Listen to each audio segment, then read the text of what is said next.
छठे श्लोक से शुरू करते हैं। पहले हम प्रेयर नमस्ते। से। सभी को वेलकम, सभी मास्टर्स को। विनीता, मधुलिन, अर्चना जी, थैंक यू थैंक यू। आज जैसे आपने कहा छठे श्लोक 15th चैप्टर से शुरू करेंगे। पहले प्रार्थना कर लेंगे। ओके, थैंक यू सभी को। मेरा आत्मवंदन। मेरी आवाज क्लियर है? यस मैम, क्लियर है। Okay okay. तो पहले हम 3 बार ओम का गुंजन कर लेते हैं। बिल्कुल सीधा बैठेंगे, बिल्कुल स्ट्रेट, आंखें बंद, गहरी लंबी सांस और ओम का उच्चारण। ओ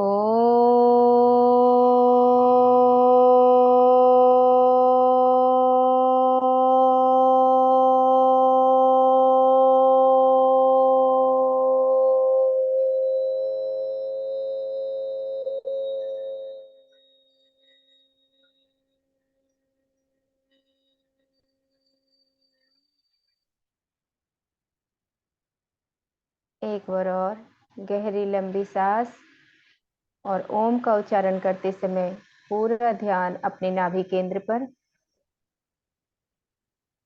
ओ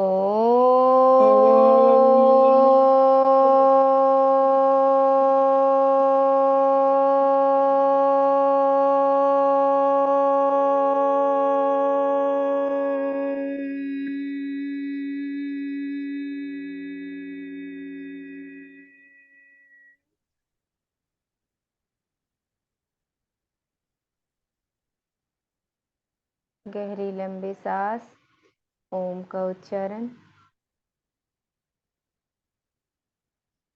ओ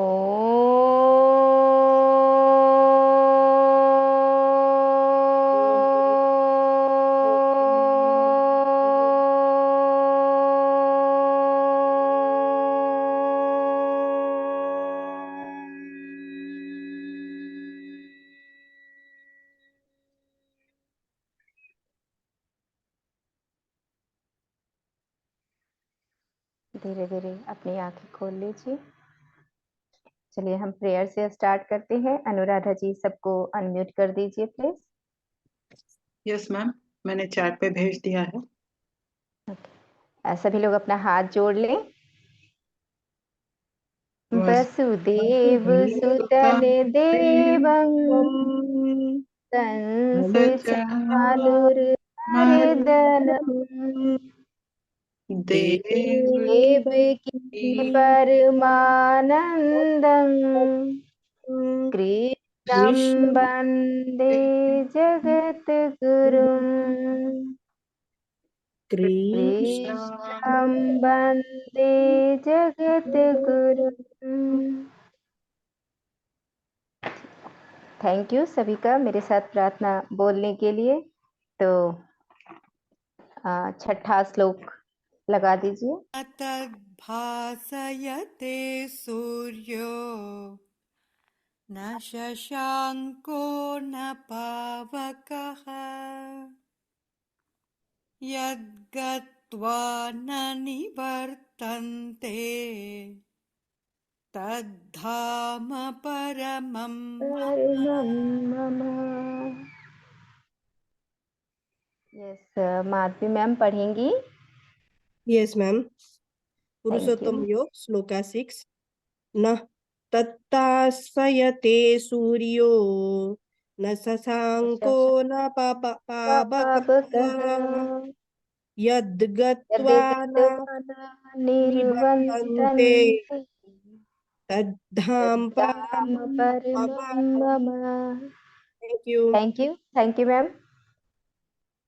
अब देखिए यहाँ पर तत् मतलब उसे, न मतलब नहीं, भास्यते मतलब प्रकाशित करता है। सूर्य आदित्य, सूर्य का ही नाम सूर्य है तो सूर्य मतलब आदित्य। शशांक, शशांक मतलब चंद्रमा। न मतलब नहीं, पावक मतलब अग्नि। यत मतलब जहां, गत्वा मतलब जाकर। निर्वंत, निर्वंतन्ते, निर्वंतन्ते मतलब लौटते हैं। तत् मतलब वह। धाम मतलब परम धाम, वो धाम, वो जगह, वो स्थान। पर मम मतलब मेरा।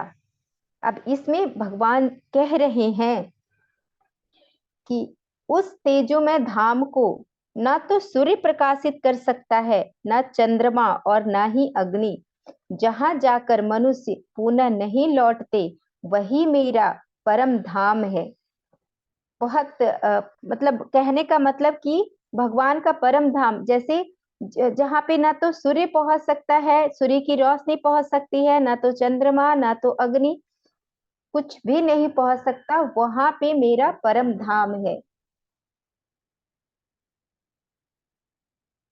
अब इसमें क्या कहना चाह रहे हैं कि वह परम धाम जहाँ पे कि अपनी ही ज्योति से वहां पे प्रकाश है, अपनी ही ज्योति से, वहां पे किसी का प्रकाश नहीं, अपनी ही ज्योति से प्रकाश है।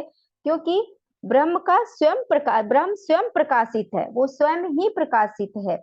तो उस वहां पर ना तो सूर्य, चंद्रमा और अग्नि कुछ भी नहीं पहुंच सकता, वहां पे उसका अस्तित्व ही नहीं है। क्योंकि सूर्य, चंद्रमा, अग्नि सबका अस्तित्व ब्रह्म से है। तो ये जहां पर नहीं पहुंच सकते, वहां पर भगवान खुद कह रहे हैं कि वो मेरा परम धाम है, जहाँ पे कि सूर्य, चांद आदि पर ब्रह्मा से ही प्रकाशित होती हैं। जो सूर्य है, चांद है, सब पर ब्रह्म से ही प्रकाशित हैं। और जो पर ब्रह्म है वो स्वयं खुद से प्रकाशित है, उनको प्रकाशित करने के लिए किसी बाह्य स्रोत की आवश्यकता नहीं पड़ती है। तो कृष्ण भगवान खुद कह रहे हैं कि जहां पे वो सूर्य भी नहीं पहुंच सकता, चंद्रमा भी नहीं पहुंच सकता, अग्नि भी नहीं पहुंच सकता, वो परम धाम मेरा है, वही परम धाम मेरा है। अब जैसे कि इस श्लोक के बारे में कई लोग अर्थ ये भी निकाल लेते हैं कि जहां से सूरज की रोशनी लौट आती है, चंद्रमा की रोशनी लौट आती है, हवा लौट आती है, वह मेरा धाम है। तो वो जो बहुत भक्त लोग होते हैं वो कल्पना कर लेते हैं कि सूर्य और चांद से आगे कोई ऐसा जगह होगा, कोई ऐसा स्थान होगा जहां पर कि कृष्ण भगवान का धाम है, और हमें मरकर वहीं जाना है कृष्ण भगवान के धाम। तो इस श्लोक का बहुत लोग ये भी मीनिंग निकाल लेते हैं कि सूर्य और चंद्रमा जहां नहीं पहुंचते, वैसी कोई जगह, वैसा कोई स्थान होगा जहां पे कि हम मर कर जाएंगे और वही भगवान का धाम है। लेकिन इसका मीनिंग दूसरा है। ये बिल्कुल इसमें सत्य बता रहे हैं भगवान कृष्ण खुद सत्य कह रहे हैं कि यहाँ पर जहाँ ना तो सूर्य पहुंच सकता, ना चंद्रमा पहुंच सकता, ना अग्नि पहुंच सकता, जहां किसी का प्रकाश नहीं पहुंच सकता, वहां पर मेरा धाम है। कहने का मतलब कि वो धाम कोई जगह नहीं है, क्योंकि सूर्य और चंद्रमा और अग्नि भी उन्हीं से, उन्हीं के प्रकाश से प्रकाशित है। तो जैसे एग्जाम्पल से इसको हम समझते हैं कि जैसे कृष्ण भगवान जब छोटे थे, या कई बार छोटे बच्चे भी होते हैं, चांद को देखते हैं तो वो कहते हैं माँ मुझे वो चांद चाहिए, चांद। तो चांद को ला करके देना कितनी मुश्किल बात है कि अरे कोई चांद को कैसे ला कर दे सकता है। तो बच्चे को बहलाने के लिए क्या करते हैं, हम थाली में पानी ले आते हैं और रख देते हैं। फिर उसमें चांद का प्रतिबिंब पड़ता है तो बच्चे को दे देते कि देखो लो मिल गया तुम्हें चांद। लेकिन जब कृष्ण भगवान छोटे थे तो वो तो पहले से ही ज्ञानी थे। वो पानी को जरा सा हिलाया, चांद गायब। तो फिर वो रोने लग गए कि कहाँ है चांद, तुमने तो ऐसे ही कर दिया। वो तो मुस्कुराने लग जाते, छोटे बच्चे तो जो अज्ञान जिनको है वो तो रोने लग जाएंगे। लेकिन कृष्ण भगवान तो पहले से ही ज्ञानी थे। तो उनको वो हंसते हैं और कहते हैं, मुस्कुराते हैं और कहते हैं, बोलते हैं कि ये असली चांद नहीं है, क्योंकि वो पहले से ही उस चांद के खोज में, उनको पहले से ही पता है जो ईश्वर एक जो ईश्वर होते हैं, जैसे भगवान राम थे, कृष्ण थे, तो इन लोगों को पहले से ही पता था, बचपन से ही ज्ञान था, बचपन से ही आत्मज्ञान था। तो इनको पता था कि हम किस उद्देश्य के लिए धरती पर आए हैं, क्या कार्य करना है, बचपन से ही पता था। और कार्य करने के बाद उनको सत्य पता था।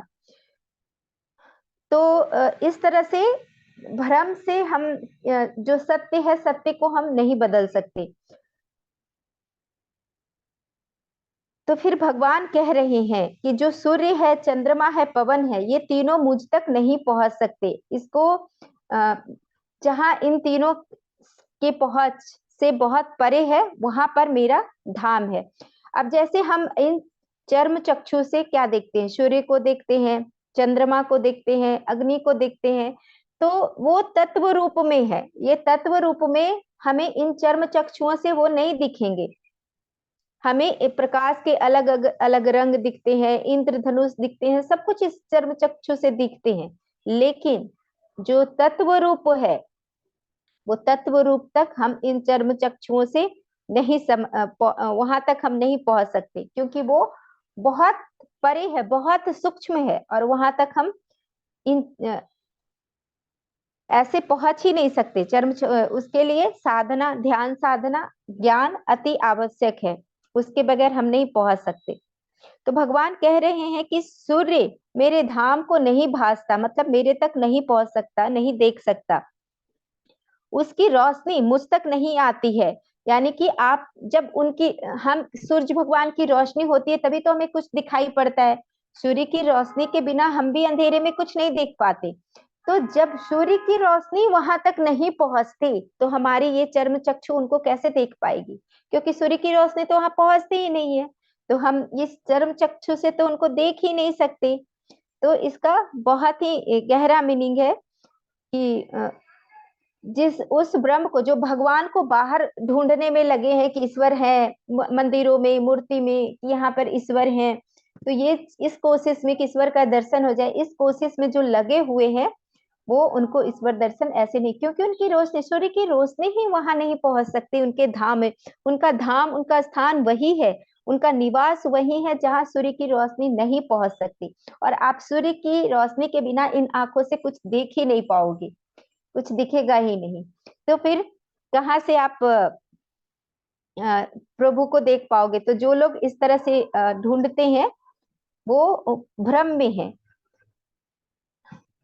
तो भगवान कह रहे हैं कि जहाँ पे ये चांद, सूर्य और हवा वापस लौट आते हैं, वहीं पर मेरा धाम है।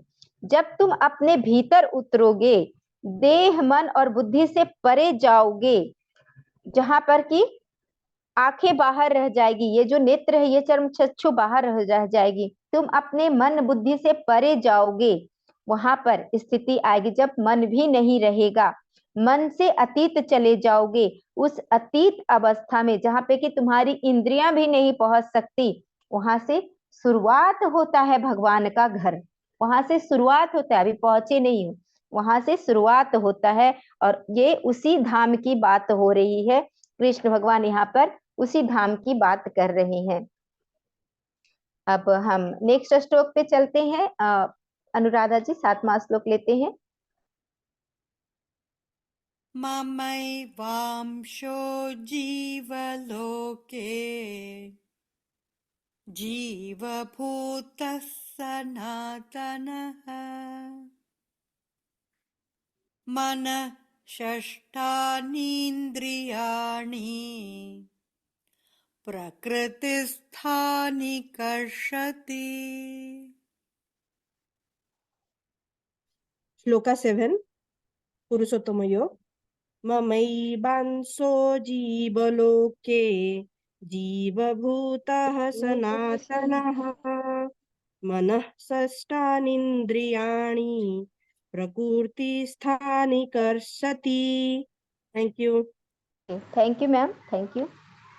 अब यहाँ पर है अंश। मम मतलब मेरा, एव मतलब ही, अंश मतलब भाग, जीव लोके मतलब जीव लोक में, जीव भूत मतलब जीवात्मा बनकर, मनःष्ठानी मतलब जिसके मन छठी इंद्रिय रूप है, इंद्रियानी मतलब इंद्रियां, प्रकृति स्थानी मतलब प्रकृति में स्थित, कर्षति मतलब आकर्षित करता है। अब इसमें ये बहुत ही इंपॉर्टेंट है श्लोक, 7वां श्लोक। इसमें भगवान बता रहे हैं कि जीव लोग संसार में, बहुत सुंदर, देखिए बहुत इंपॉर्टेंट है ये, कि जीव लोग संसार मतलब इस संसार में मेरा अपना ही अंश जीव बनकर प्रकृति में स्थित 5 इंद्रियों और छठा मन को आकर्षित करता है। मतलब भगवान कह रहे हैं, बता रहे हैं कि जो जीव है वो मेरा ही अंश है, वो मेरा ही अंश है। इस संसार में जा करके वो आकर्षित करता है इंद्रियों को, मन को, और आकर्षित करके वो जीव बन जाता है। भगवान समझाते हैं कि व्यष्टि आत्मा मतलब सिंगल, एक आत्मा मतलब एक जीव। व्यष्टि आत्मा अस्तित्व में कैसे आता है उसके बारे में समझा रहे हैं कि एक व्यष्टि मतलब एकल जीव, एक जीव कैसे आता है संसार में। जीवात्मा परमात्मा का ही एक किरण है। जीवात्मा परमात्मा का ही एक किरण है, मतलब जीवात्मा और ब्रह्म में कोई अंतर नहीं है। देखिए भगवत गीता भी इस श्लोक से क्लियर कर रही है कि तुम ही ब्रह्म हो, आप सब ब्रह्म हो। जीवात्मा परमात्मा की एक किरण है। वह किरण प्रकृति में प्रवेश करती है। वह किरण प्रकृति में प्रवेश करती है, 5 इंद्रियों और मन को आकर्षित करती है और शरीर धारण करके जीव बन जाती है। तो भगवान की इस श्लोक में कितने सुंदर से बता रहे हैं कि जैसे जल में प्रतिबिंबित होने पर सूर्य दूषित कदापि नहीं होता। जैसे अगर हम जल में सूर्य का प्रतिबिंब देखें, अगर जल गंदा है, फिर भी थोड़ा सा मलिन जल है, फिर भी प्रतिबिंब तो उसमें दिखता है ना। लेकिन जो असली सूर्य है उस पे कोई कुछ मलिनता नहीं आती, कोई दूषित नहीं होता, कुछ भी फर्क नहीं पड़ता। तो उसी प्रकार जो ब्रह्म है वो तो ब्रह्म ही है, उसी का प्रतिबिंब, उसी का किरण हम सभी हैं। तो अब हम जीव कैसे हो गए, तो उसके लिए बता रहे हैं। इसी श्लोक का मीनिंग है कि अविद्या ही जीवात्मा का सीमित प्रतिबंधक है। अविद्या, अज्ञान, अज्ञानता के कारण ही हम सब बंधे हुए हैं। जो पिछले श्लोक में चर्चा हो रही थी कि मोह हमसे छूटता नहीं। हमें बेटे से मोह है, पति से मोह है, माया में फंसे रहते। मेरा बेटा अपना, मेरा पति अपना, लगता है निकलने में समय लगेगा, लेकिन जब आपके पास ज्ञान आएगा, जैसे जैसे ध्यान करोगे ज्ञान आएगा, ईश्वर के प्रति प्रेम बढ़ेगा, वैसे वैसे आप माया से निकलने में सफल हो पाओगे। क्योंकि वो बेटा, वो पति भी तो उसी ब्रह्म का रूप है। आपका कोई अपना नहीं है ईश्वर के अलावा। तो यही पे है, इस श्लोक में बिल्कुल क्लियर बताया हुआ है कि अविद्या ही जीवात्मा का सीमित प्रतिबंधक है। मतलब अज्ञानता के कारण ही जीव बंधता है। अविद्या जनित सीमाओं के कारण जीवात्मा स्वयं को कर्ता और भोक्ता समझ बैठता है। अविद्या के कारण, अज्ञानता के कारण जीव क्या करता है, मैंने ये कार्य किया, ये मेरा है, ये घर मेरा है, ये कपड़े मेरे हैं, क्योंकि अज्ञानता है। अज्ञानता के कारण मेरा ये शरीर मेरा है। इसमें भगवान कह रहे हैं ये शरीर भी तेरा नहीं है। शरीर के अंदर जो कार्य हो रहा है उसमें भी मैं हूँ, उसमें भी तुम्हारे द्वारा कुछ नहीं हो रहा। तो ये जीवात्मा जो है वो स्वयं को कर्ता और भोगता समझता है कि मैं भोग रहा हूँ, सुख मैं भोग रहा हूँ, दुख मैं भोग रहा हूँ, मैं करने वाला हूँ, मैं ये कार्य को कर रहा हूँ। ये सब अज्ञानता की वजह से करता है। सार रूप में जीवात्मा ब्रह्म का ही एक रूप है। कितनी सुंदर बात है कि मतलब मीनिंग यही है कि जो जीवात्मा है वही ब्रह्म का रूप है। जीवात्मा ही पर ब्रह्म है, अगर वो अपनी अज्ञानता को मिटा दे। अज्ञानता, जो अविद्या है, अज्ञानता है, इसी कारण जीव बंधा हुआ है और वो जीव कहला रहा है। अविद्या निर्वित होने पर सीमित प्रतिबंध नष्ट होता है और जीवात्मा भगवत साक्षात्कार करता है।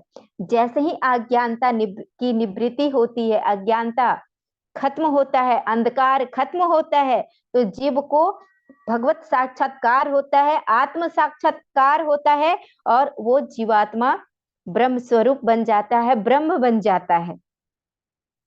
इसीलिए जैसे एक बहुत अच्छे एग्जाम्पल से समझाया हुआ है कि घटाकाश और महाकाश में घट सीमित प्रतिबिंब है। अब घटाकाश देखिए, घटाकाश, घट बोलते हैं हम घड़े को।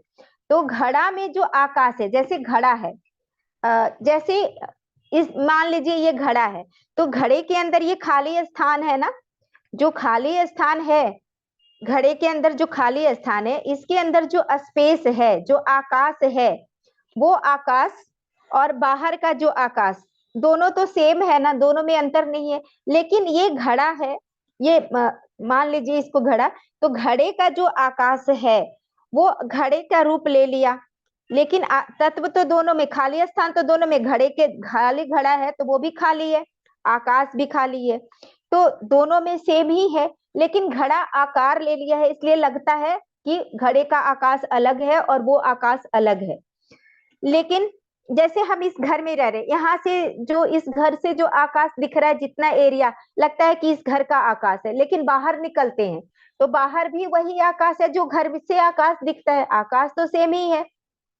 तो उसी प्रकार जो घट में आकाश है और जो महाकाश है, जो पूरे आकाश में जो आकाश है, वो दोनों एक ही है। लेकिन घट में जो आकाश है उसका एक घट बन गया, एक बाहरी आवरण बन गया, उसके कारण उसमें भिन्नता आ गई। तो जैसे घट फूट जाए, घड़ा फूट जाए, तो घड़े के भीतर जो आकाश था और बाह्य आकाश था, दोनों में कोई भेद नहीं रह जाएगा, दोनों मिल जाएगा। तो उसी प्रकार यहाँ बताया जा रहा है कि उसी प्रकार जीव और ब्रह्म के मध्य अविद्या एक बाधक है, अविद्या, अज्ञानता, अंधकार एक बाधक है, उसी के कारण ब्रह्म और जीव में भेद है। अविद्या जैसे ही नष्ट होगा, ज्ञान का सूर्य उदित हो जाएगा, ज्ञान आने लग जाएगा, और जीवात्मा की सनिधि, जीवात्मा जो है वो फिर उन्नति, जैसे जीव से शिव की ओर यात्रा उसकी प्रारंभ हो जाएगी। घट के नष्ट होने पर जैसे घट का आकाश पुनः नहीं लौटता, वैसे ही अंतःकरण आदि सीमित प्रतिबंधों के नष्ट होने पर जीवात्मा पुनः नहीं लौटता। जैसे घट फूट गया और घट फूटने के बाद उसका जो आकाश था वो पूरा आकाश में चला गया, अब घट का आकाश वापस घट में नहीं आएगा, उसका घट तो फूट चुका है, तो वो वापस नहीं आएगा।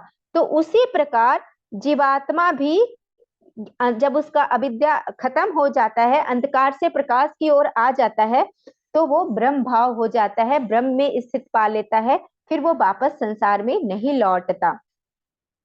जैसे अब यहाँ पे एक और समझने वाली बात है कि जो प्रतिबिंबित सूर्य वास्तविक सूर्य का एक अंश है। अब अंश का मतलब हमें लगता है कि अंश का मतलब कटा हुआ भाग, अंश का मतलब कट गया, तो ये कटा हुआ भाग अंश नहीं है। जैसे हम सब अंश हैं तो हमें लगता है कि हम ब्रह्म में से टूट टूट के सब आए हैं, थोड़ा थोड़ा, ऐसी बात नहीं है, कटा हुआ नहीं है। जल को हटा लिया जाए तो मानो प्रतिबिंब भी वास्तविक सूर्य की ओर लौट जाता है। जैसे ऐसे हम जल में सूर्य का प्रतिबिंब पड़ रहा है, आभास पड़ रहा है, और जल को अगर हटा लिया जाए तो प्रतिबिंब कहाँ चला जाएगा? वापस सूर्य में चला जाएगा, जल में तो नहीं रहेगा। तो उसी प्रकार ये अंश का मतलब ये प्रतिबिंब, ये तो जैसे ही आपका अविद्या हटेगा, यानी कि मन जो है, मन के अंदर जो अविद्या का प्रभाव पड़ा हुआ है वो हटेगा, निवृत्त होने लगेगा, तो आप ब्रह्म रूप में लीन हो जाओगे, ब्रह्मलीन हो जाओगे, और इस मर्त्य लोक में, इस मृत्यु लोक में उसका आवागमन नहीं रह जाएगा। तो जो जीव है वो ब्रह्म से पृथक नहीं है, वो ब्रह्म ही है, जीव ही पर ब्रह्म है।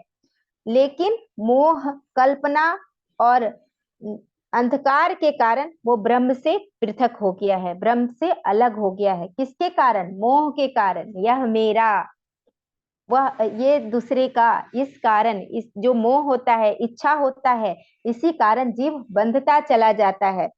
मन ही वह प्रतिबंधक है। देखिए बहुत इंपॉर्टेंट पॉइंट है, मन ही वह प्रतिबंधक है जो पृथक करता है, पृथक भाव को भ्रम उत्पन्न करता है। मतलब मन ही जो है वो भ्रम उत्पन्न कर देता है कि ब्रह्म अलग है और हम अलग हैं।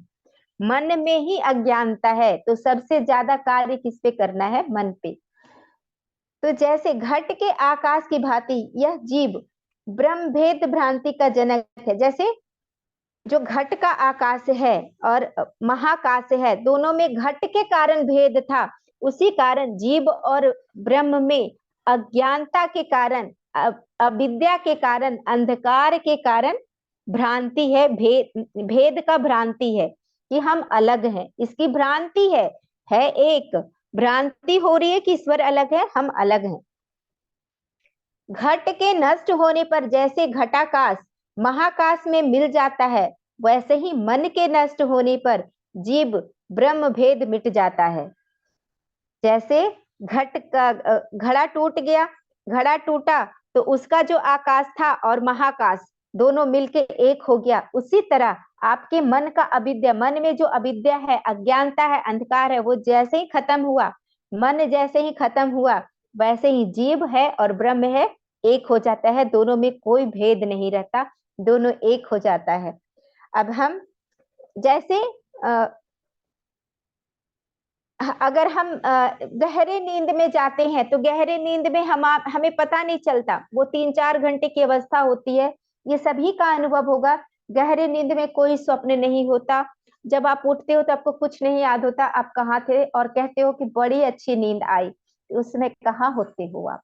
उस समय आप अपने स्वरूप में होते हो, इसीलिए आप इतनी ऊर्जान्वित, इतना ऊर्जा लेकर के आए होते हो। क्या तभी मिलता है जब आप गहन अवस्था में होते हो, गहरी नींद में होते हो। तो कहने का मतलब कि भगवान बता रहे हैं कि उस परम पुरुष परमात्मा की एक किरण प्रकृति में प्रवेश करती है और 5 इंद्रियों तथा मन को अपनी ओर आकृष्ट करके इस शरीर को धारण कर लेती है। ये जो शरीर दिखता है, इस स्थूल शरीर को धारण कर देती है। और वेदांत के अनुसार ये जो शरीर बना है, ये जो स्थूल शरीर है, ये स्थूल शरीर की रचना में 19 तत्वों का प्रयोग होता है। 19 तत्व मिले हुए, किसी किसी में 25 का भी वर्णन मिलता है, जो 5-5 है उसको करके और तोड़ तोड़ के 25 करके बोल देते हैं। तो 19 तत्वों का प्रयोग हुआ है। 5 ज्ञानेंद्रियां सभी को पता होगा, 5 कर्मेंद्रियां जिससे हम 5 जो हमारी कर्म इंद्रियां जिससे हम कर्म करते हैं, 5 प्राण, जो 5 मुख्य प्राण है, प्राण, अपान, व्यान, समान और उदान, ये जो 5 प्राण है, जो हम श्वास के द्वारा प्राण वायु लेते हैं, वो अंदर जाकर के 5 भागों में विभक्त हो जाती है। और भागों में विभक्त होती है, मुझे याद नहीं, मैंने कहीं पढ़ा था, मैं भूल रही हूँ, लेकिन जो मुख्य है वो 5 प्राण है। ये 5 हमारे शरीर में होता है। जैसे अपान वायु बिगड़ जाए तो कब्ज हो जाता है। इस तरह से अगर जो 5 प्राण है, ये 5 प्राण अगर ठीक से कार्य नहीं करता है आपके शरीर में, तो आपके शरीर में बीमारी होती है। तो ये जो 5 मुख्य प्राण है, ये है प्राण, अपान, व्यान, समान और उदान। और जो हमारा ये है मन, बुद्धि, चित्त और अहंकार, ये सब मिल करके 19 तत्व हैं, जिससे कि हमारा ये स्थूल शरीर का निर्माण होता है। अब यही है कि अंश का मतलब कटा हुआ भाग नहीं, जैसे जैसे आकाश है, पूरा आकाश, तो आकाश का जो भाग हमें घड़े में दिख रहा है, तो ऐसा तो नहीं है ना कि आकाश का भाग कट के घड़े में आ गया और वो दिख रहा है, नहीं, ऐसा तो नहीं है ना। आकाश का कटा हुआ भाग नहीं है, आकाश का ही भाग है, लेकिन वो कटा हुआ नहीं, आकाश का ही अंश है लेकिन वो कटा हुआ नहीं है। तो उसी तरह जो ब्रह्म है, ब्रह्म का किरण आता है, प्रतिबिंब आता है, ऐसा नहीं है कि वो कट के आता है, अंश का मतलब कटा हुआ नहीं। तो ये था 8वां श्लोक। अब हम सॉरी 7वां श्लोक, अब हम नेक्स्ट श्लोक पे बढ़ेंगे। तो अनुराधा जी नेक्स्ट पे। शरीरं यदवाप्नोति यच्चाप्युत्क्रामतीश्वरः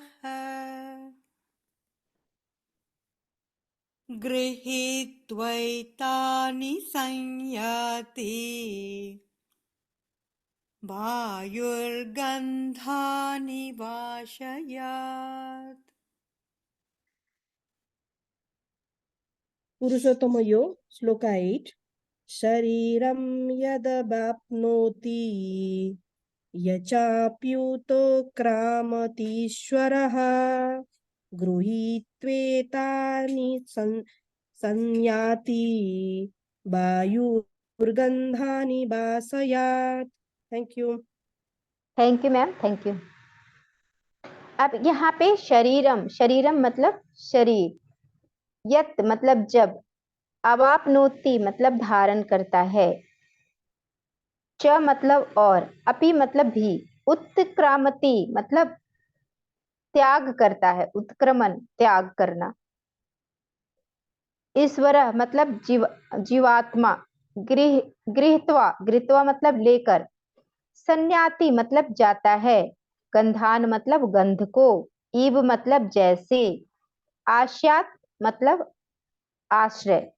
अब इसका है कि जैसे वायु गंध के स्थान से गंध को ग्रहण करके ले जाता है, जो देह का स्वामी होता है जीवात्मा, जीवात्मा भी पहले शरीर को त्यागता है और उससे मन सहित इंद्रियों को ग्रहण करके फिर जिस शरीर को प्राप्त करता है उसमें चला जाता है। कहने का मतलब कि जिस प्रकार जो फूल है, फूल में क्या होता है, सुगंध होता है, तो सुगंध क्या करता है, वायु, वायु क्या करता है, फूल के सुगंध को लेकर जाता है, उसमें खुशबू होती है तो उसको वायु अपने साथ उड़ा लेकर जाता है। तो उसी प्रकार जिस प्रकार वायु फूल की खुशबू को उड़ा कर लेकर चला जाता है, उसी प्रकार जो जीवात्मा है वो जब एक शरीर छोड़ने लगता है तो दूसरे शरीर धारण करने से पहले उस शरीर में जो मन है, इंद्रियां है, वो सब कुछ समेट कर लेकर जाता है और दूसरे शरीर में प्रवेश करता है। ये शरीर सिर्फ छोड़ता है, बाकी सारी चीजें, क्योंकि मन क्या है, मन भी सूक्ष्म है, तो आपके मन में जो जो इच्छाएं हैं, जो जो वासनाएं हैं, जो जो चीज है, वो सब नेक्स्ट बर्थ में जाएगा। तो यही बताया जा रहा है इस श्लोक में कि जीवात्मा अब उसको दूसरे शरीर में लेकर जाता है। जब जीव एक जन्म से दूसरे जन्म में जाता है तब क्या होता है, मृत्यु, मृत्यु उपरांत क्या होता है, उसी के बारे में यहाँ पे इस श्लोक में बताया जा रहा है कि मरने के समय, मृत्यु, शरीर छूटने के समय क्या होता है, कि जिस प्रकार से हवा चलती है और फूलों की खुशबू को साथ लेकर के चली जाती है और फूल वहीं रह जाते हैं, फूल अलग, फूल उसके साथ नहीं जाते, फूल वहीं रह जाते हैं, लेकिन खुशबू हवा के साथ चली जाती है, आगे निकल जाती है। उसी प्रकार मृत्यु के समय जीव भी इंद्रिया, मन, बुद्धि, चित्त और अहंकार को सबको समेट कर नए शरीर को धारण करता है। तो इसी श्लोक से आप समझ जाइए कि अपने चित्त पे, अपने मन पे, अपने अहंकार पे, अपने इंद्रियों पे कार्य करना कितना कितना आवश्यक है। क्योंकि जो चीजें, जो दुख आपका मन जिस कारण अभी दुखी हो रहा है, जिस वजह से दुख हो रहा है, वो कारण फिर वो मन साथ में जाएगा तो वो खत्म नहीं होगा। इसलिए हमें अपने चित्त पे, अहंकार पे, मन पे, बुद्धि पे कार्य करना बहुत बहुत बहुत आवश्यक है। इसीलिए ध्यान और ज्ञान जितना लीजिए, जितना कीजिए, उतना आप अपने आत्मा की उन्नति करेंगे। क्योंकि अगर ये शरीर सिर्फ ये जो है, ये शरीर छूट जाएगा, नेक्स्ट आपकी सारी चीजें चली जाएगी, जो मन है, चित्त है, बुद्धि है। तो इस मन में जो जो चीज है, इसीलिए कहते हैं कि इस मन को टटोलिए, इस मन को देखिए, जागरूक होइए, अपने मन के प्रति जागरूकता लाइए कि हमारे मन में क्या चल रहा है, कैसे कैसे विचार चल रहे हैं। स्वप्न आते, इसीलिए बोला जाता है कि आप स्वप्न जो आ रहा है उसको लिखिए, क्योंकि स्वप्न जो आ रहा है उसमें भी तो आपका मन ही कार्य कर रहा है। तो स्वप्न में भी कई बार होता है कि जो आपके अंदर इच्छाएं रह जाती है दबी हुई, वो स्वप्न में पूरी होती है। कुछ खाने का इच्छा है, नहीं मिला तो वो इच्छा दबी रह गई, फिर आप वो स्वप्न में खाते हुए दिखते हो कि आप खा रहे हो, तो वहां भी मन कार्य कर रहा है। तो उसको भी लिखिए और उस पर कार्य कीजिए, उस पर चिंतन कीजिए। जब आप मनन चिंतन करेंगे, अपने मन को जागृत होकर के देखने लग जाएंगे, अपने मन के प्रति आपकी जागरूकता बढ़ेगी, तो धीरे धीरे आप अवेयर, जागरूक होने लग जाएंगे और आप शिव की जो जर्नी, जीव से शिव की जो जर्नी है, उस जर्नी में बहुत गहराई से यात्रा तय करने लग जाएंगे। तो इसलिए अपने ऊपर कार्य करना, दूसरों को ना देखें। दूसरा क्या कर रहा है नहीं कर रहा है, इस सबसे ज्यादा जरूरी है अपने ऊपर कार्य करना, क्योंकि हर एक की जर्नी अलग अलग है, हर एक की यात्रा अलग अलग है, और सबका कौन क्या लेकर आया है, क्या लेकर जाएगा, सबका पाथ अलग है, डिफरेंट है। तो इसलिए हमें इसीलिए कहा जाता है कि अपने ऊपर कार्य करें, दूसरा क्या कर रहा है नहीं। जब आप मृत्यु को प्राप्त शरीर छोड़ेंगे तो आप अकेले जाएंगे, सबकी अकेले की यात्रा है। आपके अंतःकरण में जो है वो आपके साथ जाएगा, दूसरे के अंतःकरण में है वो दूसरे के साथ में जाएगा। तो हमें दूसरे को ठीक नहीं करना, हमेशा अपनी तरफ। अगर हम किसी को उंगली भी दिखाते हैं तो 4 उंगली हमारे अपने तरफ होती है, 1 उंगली दूसरे की तरफ, मतलब अपने ऊपर कार्य ज्यादा करना है, क्योंकि हम सब तो वही हैं, ब्रह्म सब वही है। तो सब वही है, तो अपने ऊपर कार्य करके आप अपने घर वापस लौट जाओ ना, दूसरे को क्यों देखना। दूसरे का जब समय आएगा तो दूसरा जाएगा। तो चलिए फिर हम नेक्स्ट श्लोक पे चलते हैं, 9 नंबर। श्रोत्रं चक्षुस्पर्शनं च रसनं घ्राणमेव च अधिष्ठाय मनश्चायं विषयानुपसेवते।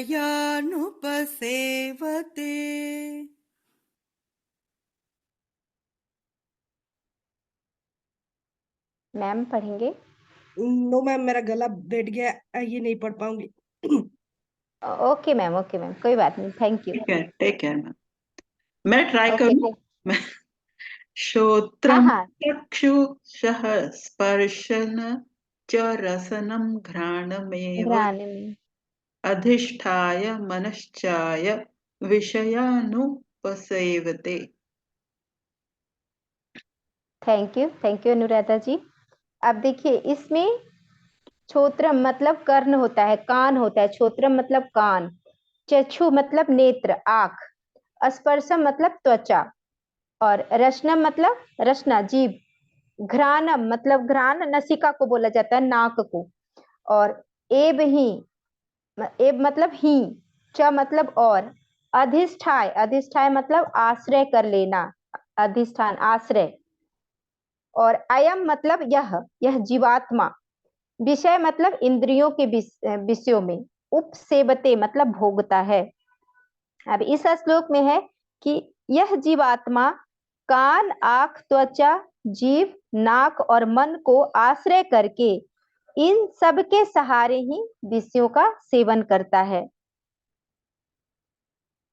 जब अब जीवात्मा शरीर छोड़ता है तो क्या करता है, अपने सारे इंद्रियों को, प्राण मन बुद्धि चित्त अहंकार सबको समेट लेता है, सबकी पोटली बांध लेता है, और नए शरीर में जाकर के फिर यही पोटली खुल जाती है। इसीलिए आप देखोगे कि कोई कोई बच्चा होता है ना, बच्चे से उसके अंदर देखोगे कि बहुत कोई कोई बच्चा बहुत सीधा होगा, सबका बच्चे बचपन से ही स्वभाव अलग होता है।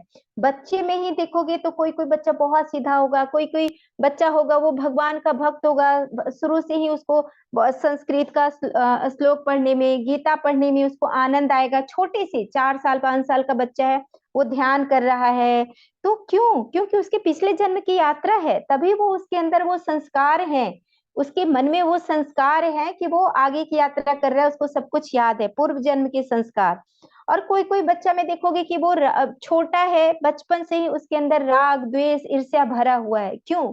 क्योंकि वो पोटली बांध कर लाया है, संस्कारों की पोटली वो बांध कर लाया है, तो उसी के अनुसार वो आगे बढ़ रहा है, वही चीज बांध करके लाए पिछले जन्म का, और अब फिर से नया शरीर धारण करके फिर से वो वैसे कार्य को कर रहा है। उसका मन, उसके मन में पहले से ही वो चीज भरा हुआ है पिछले जन्म से ही, तो इस जन्म में भी वो चीज आया। तो ये इस तरह से समझ सकते हैं कि कैसे, जैसे मान लीजिए कि कोई चीज है, बिल्कुल जैसे एक कार है, अब कार ऊपर, कार का ढांचा खराब हो गया ऊपर, और अंदर जो उसका इंजन है वो सब जो भी है वो सब कुछ ठीक है, तो क्या करोगे, कार का ऊपर का ढांचा चेंज कर दो और अंदर का जो चीजें हैं इंजन है वो सब वही रहेगा, कार का नया ढांचा लग गया। उसी प्रकार जो हम ये है मन बुद्धि इंद्रियां जो भी है वो सब पहले का ही रहता है, बाकी सिर्फ जीव जो है वो नया शरीर ले लेता है। बाकी सारी चीजें पहले, इसीलिए ये यात्रा बहुत लंबी, कितने कितने सालों से यात्रा चलती रहती है। तभी कहा कहते हैं ना, पुनरपि जननम पुनरपि मरणम पुनरपि जननी जठरे सहनम, बार बार जन्मना मरना जन्मना मरना, ये सिलसिला चलता रहता है। क्यों, जिसका भी जन्म चाहे एक दिन का ही क्यों ना हो, उसका मन पहले से ही पुराना रहता है, बुद्धि पहले से ही पुरानी रहती है, अहंकार पहले से भी पुरानी रहती है, इंद्रियां भी पहले से ही पुरानी रहती है, क्योंकि सब सूक्ष्म है और सब सूक्ष्म शरीर में रहता है। तो सूक्ष्म शरीर से फिर कैरी फॉरवर्ड होता है, दूसरे में आ जाता है। इसीलिए कहा जाता है कि जो एक बार शरीर छूट गया तो हम क्या कहते हैं, सिर्फ शरीर के ही रिश्ते रह जाते हैं। एक बार शरीर छूट गया तो सारे शरीर के ही रिश्ते हैं ना, यहाँ से शरीर छूटा, सब रिश्ते को बाय बाय। जीव फिर दूसरे जगह शरीर धारण किया, दूसरे घर में जन्म ले लिया, इस परिवार को भूल गया, कौन था बाप, कौन था पति, कौन था बेटा, सबको टाटा बाय बाय। फिर याद भी नहीं रहता कि वो मेरे परिवार वाले थे, सब भूल जाता है और दूसरे शरीर धारण कर लेता है, फिर दूसरे शरीर परिवार वाले बन जाते हैं। तो ये जितने भी रिश्ते हैं सब शरीर के रिश्ते हैं। तभी कहते हैं कि आत्मा का, जीवात्मा का कोई रिश्ता नहीं, परमात्मा के अलावा कोई रिश्ता नहीं, परमात्मा ही अपना है। और जो भी रिश्ते हैं वो शरीर के रिश्ते हैं। बाकी मृत्यु के एक झटके से ही सारे रिश्ते खत्म, सारा तेरा मेरा सब खत्म। इसीलिए जो क्रिया कर्म किया जाता है जो शरीर छूटने के बाद, तो उस समय बहुत सारी चीजें ऐसी होती है, जैसे तिनका तोड़ा जाता है, मटके फोड़े जाते हैं पानी गिराते हुए।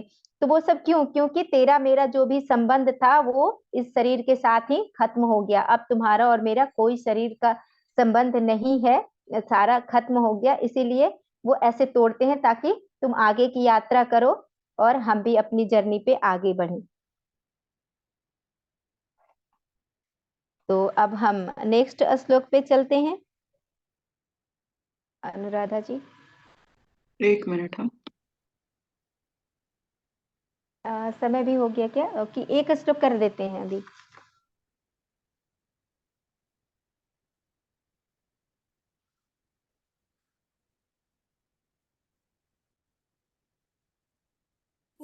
उत्क्रामन्तं स्थितं वापि भुञ्जानं वा गुणान्वितं विमूढा नानुपश्यन्ति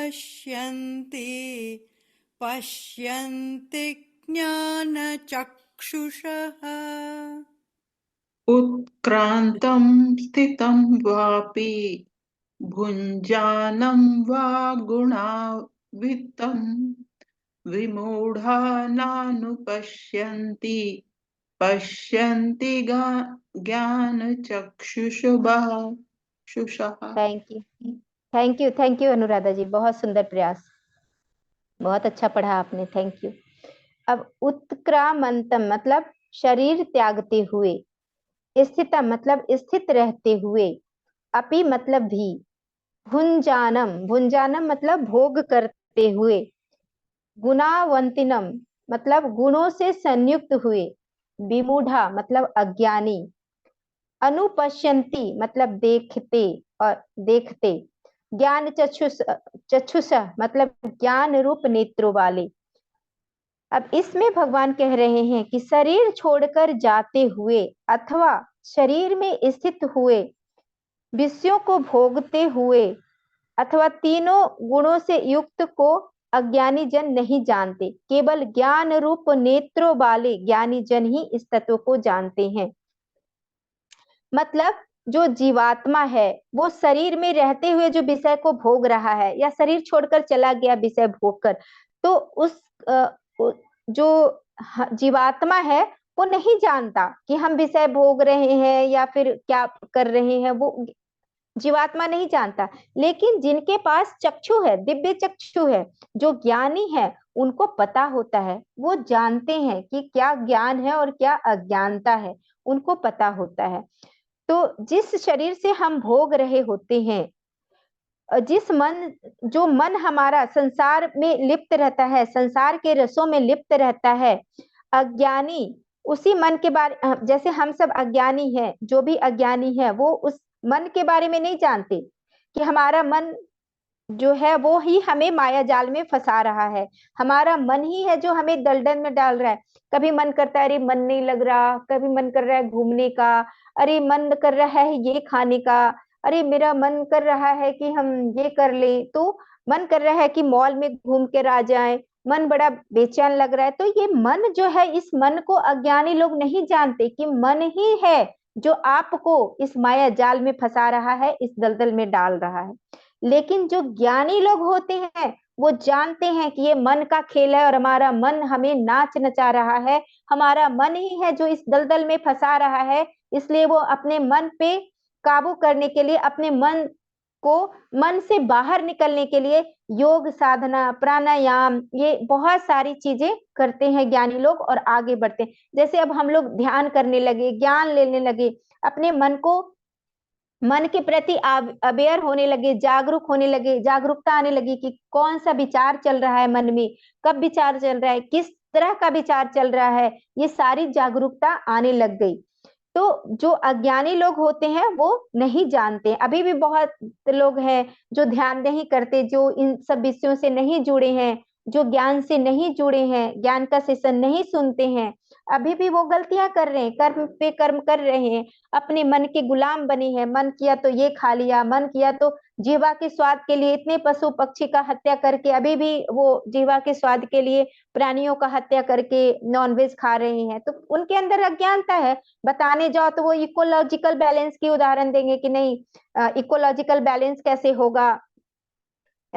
तो इकोलॉजिकल बैलेंस करने के लिए तुम ही हो, उसके लिए तो परमात्मा है ना। लेकिन वो अज्ञानता भरी हुई है, मन के गुलाम बने हुए हैं, तो जीवा के स्वाद लेने के लिए वो कर्म इकट्ठा कर रहे हैं और अपने मन से, इंद्रियों से विषय को भोग रहे हैं। तो कह रहे हैं कि ये वो अज्ञानी लोग हैं, वो नहीं जानते कि ये क्षण भंगुर है और इस क्षण भंगुरता की सुख को पाने के लिए हम कितना दलदल में फंसते जा रहे हैं, कितना माया में फंसते जा रहे हैं।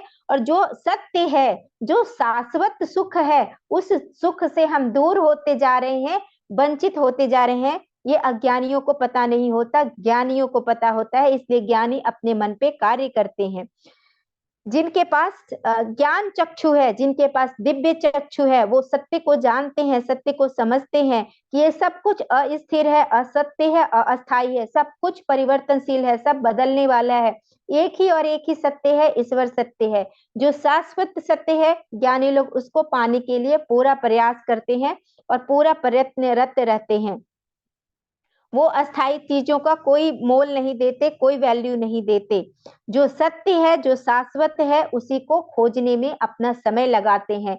और वो उनको पता होता है कि ये जन्म मिला है हमें शाश्वत को खोजने के लिए, शाश्वत को ढूंढने के लिए, सत्य का पता करने के लिए। इसलिए ज्ञानी लोग अपने साधना में रत होते हैं, अपने सत्य की खोज, अपने भीतर इंद्रियों को अपने भीतर मोड़ने का प्रयास करते हैं और मोड़ने में सफल भी होते हैं। तो ये जो अवसर है, ये भोगने का नहीं, योग करने का है।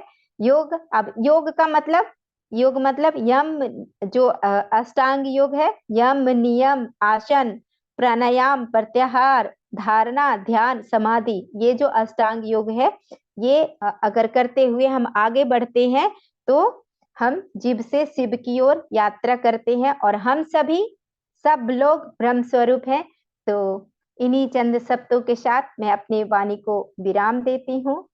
आप लोगों ने इतने प्रेम पूर्वक, धैर्य पूर्वक मुझे सुना, इसके लिए सभी को बहुत बहुत धन्यवाद। और पितामह ने और उन्नत लोगों के गुरुओं ने मुझे यह जरिया बनाया कि गीता का जो श्लोक है ये पढ़कर हम एक दूसरे को साझा करें। इसके लिए बहुत बहुत धन्यवाद। Thank you so much.